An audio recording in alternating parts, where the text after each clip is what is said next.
Hello and welcome to another video. Today we're going to be introducing integration. So we can think of integration as the other part of calculus with differentiation, so differentiation there and integration there.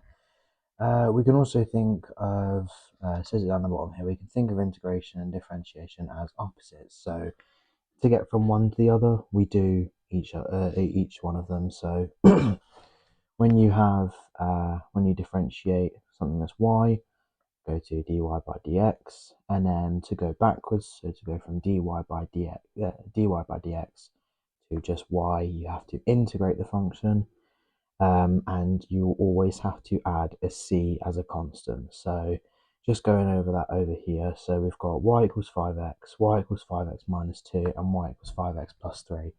The derivative of all of those is 5. They all have the exact same derivative. Whereas if we only knew it was 5, we couldn't go back because we wouldn't know if it was this one, or this one. So you'd add the x to it, and then you'd have to put a plus c on the end of that. And we call that the constant of integration. So just a little example down here. So we've got 3x squared plus 5x plus 4 integrated. So to integrate, as it says here, to integrate, add 1 to the power, then divide the coefficient by the new power. So adding 1 to the power, so that's 2. Adding 1 to that, you get 3. And dividing 3 by 3 is just 1, so x cubed. Then you've got 5, that's to the 1. So then 1 plus 1, you get the 2. And then divide the 5 by 2 to get 2.5. And then the 4, you just add an x onto it, and then always got the plus c at the end. So just a little example here. You've got 3, so add 1 to that, then divide that by the coefficient to get just 1, and then that'll be x to the 4.